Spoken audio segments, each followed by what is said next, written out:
જો પોતાનામાં શ્રદ્ધા હોય તો તમને દુનિયાની કોઈ પણ તાકાત હરાવી શકતી નથી. કોરોના કાળમાં આપણને એવા ઘણા ઉદાહરણો મળ્યા જેમણે મોતને માત આપી જિંદગીની જંગ જીતી છે.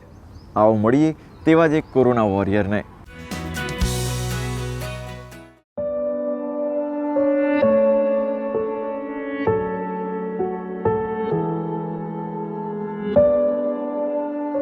ઘરે સૌથી પહેલાં મારી સાથે જ મારી વાઈફને 19મી તારીખે પોઝિટિવ આવ્યો કોરોના, અને પછી વારાફરતી 2 દિવસ 3 દિવસ એમ કરીને મારી સિસ્ટર, મારી ડોટર, મારા મધર બધાનો કોરોના પોઝિટિવ આવી ગયો. એમ કરીને 6 જણા પોઝિટિવ થઈ ગયા આખા ફેમિલીના. એટલે હું અને મારા ફાધર જસુભાઈ શાહ બંને હોસ્પિટલમાં સાથે એડમિટ થયા.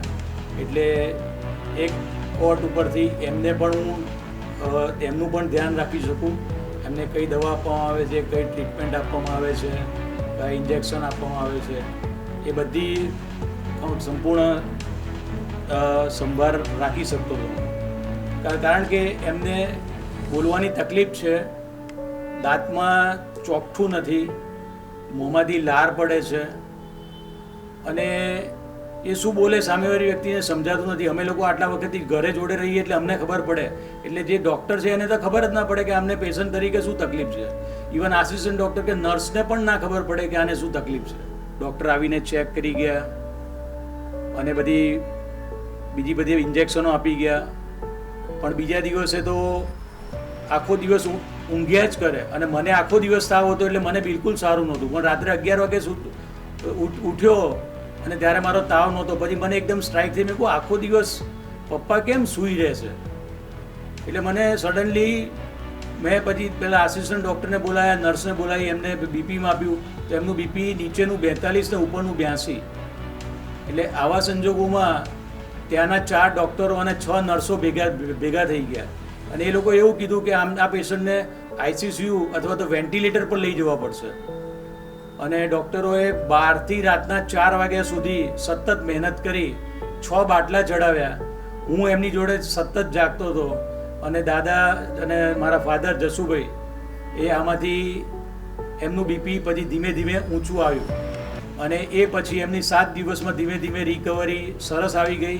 7 દિવસમાં એકદમ સરસ રીતે જે બધી તકલીફો હતી એમની, જે તાવની, શ્વાસની, ઉધરસની, એ બધી કંટ્રોલમાં આવવા માંડી.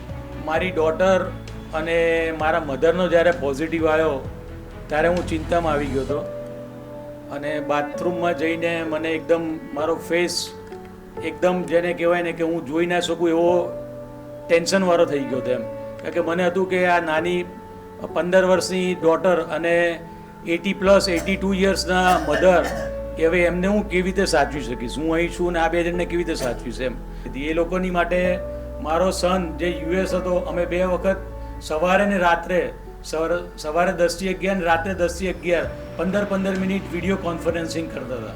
કારણ કે હું 1 મિનિટથી વધારે બોલી શકતો નહોતો, એટલી બધી મને સૂકી ઉધરસ હતી. એટલે વિડીયો કોન્ફરન્સિંગ કરીને આખા દિવસની બધી અપડેટ મને આપી દે, પછી એને હું ગાઈડ કરું કે આ રીતે આને આ મમ્મીને આ ટ્રીટમેન્ટ આપવાની, સિસ્ટરને આ ટ્રીટમેન્ટ આપવાની, બાને આ ટ્રીટમેન્ટ આપવાની, ને ડોટરને આ પ્રકારે ટ્રીટમેન્ટ આપવાની.